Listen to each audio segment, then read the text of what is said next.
Bueno, estamos con Lina González. Ella es la directora del museo. Bueno, Lina, cuéntanos en principio cómo te involucraste con el cuento de la astronomía. Bueno, yo me involucré con el cuento de la astronomía ya hace varios años, hace como 14 años, por un proyecto de investigación que me tocó hacer en mi colegio. Entonces, Hernán Charri, que es en este momento mi socio en este proyecto, él me ayudó.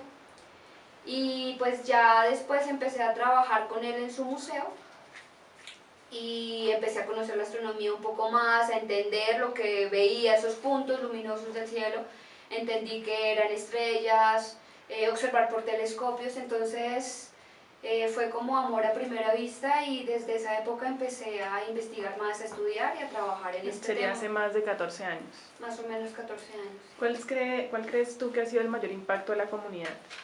Pues la verdad, el acercamiento con estas ciencias, porque desafortunadamente no solo Colombia, sino esta zona del país, no es tan fácil encontrar un observatorio astronómico o gente que trabaje en estas ciencias.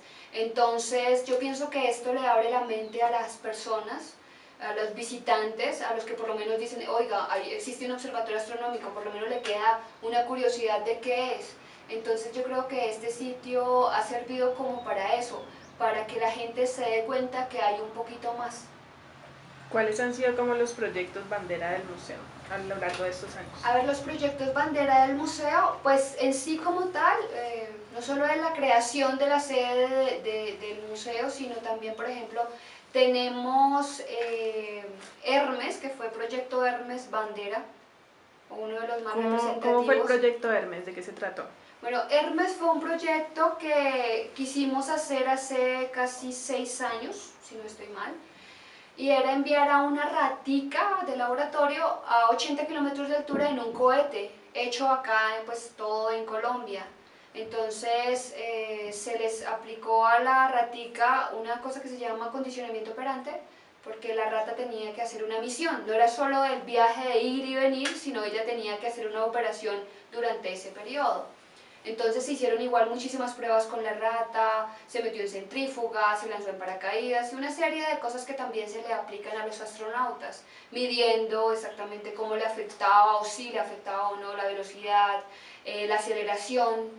Entonces sí fue como un proceso investigativo, fue reconocido, por lo menos en esa parte investigativa.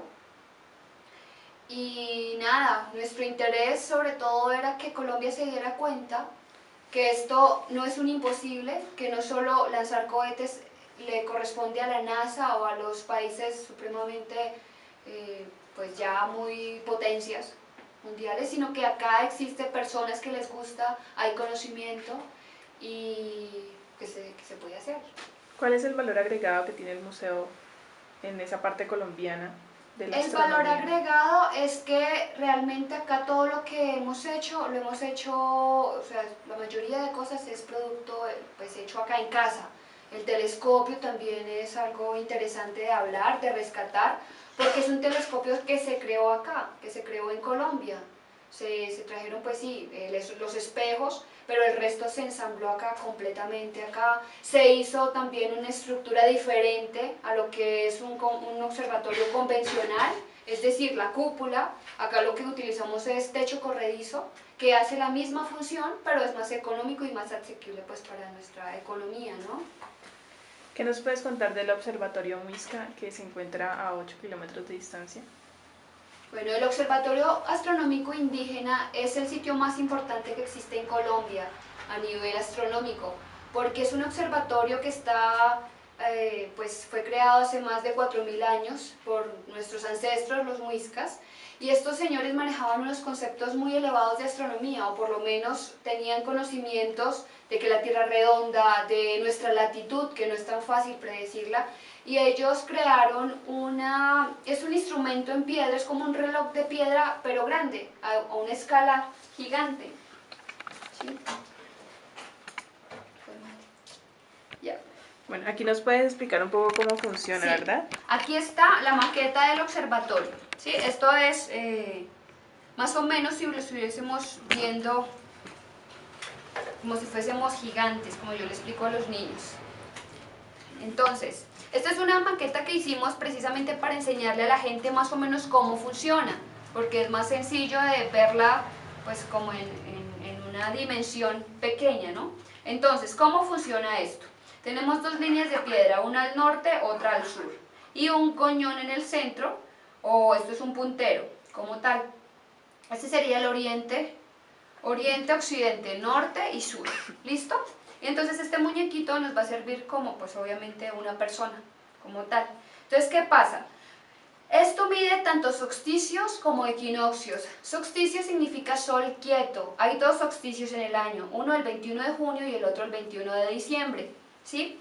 Entonces, ¿qué pasa en este lugar? Si yo voy, por ejemplo, el 21 de junio y me paro acá, ¿sí? Y miro hacia acá, que por acá es donde sale el sol, voy a ver una línea perfecta, apenas sale el sol, desde esta piedra hasta esta piedra, ¿sí? Es una línea perfecta, diagonal así. Si obviamente acá estamos viendo el goñón, si yo acá tengo una luz, pues esta luz me va a llevar, o una sombra se va a generar desde este punto hasta este punto, ¿sí? Esto se hace en la mañana del 21 de junio. Nuevamente yo voy en la tarde y me paro acá, porque también ellos miden, es como la duración de un día. Apenas desciende o baja el sol en la tarde, yo me pararía acá y nuevamente voy a observar hacia el occidente. Me hace la misma línea pero al revés, o sea, de esta piedra a esta piedra.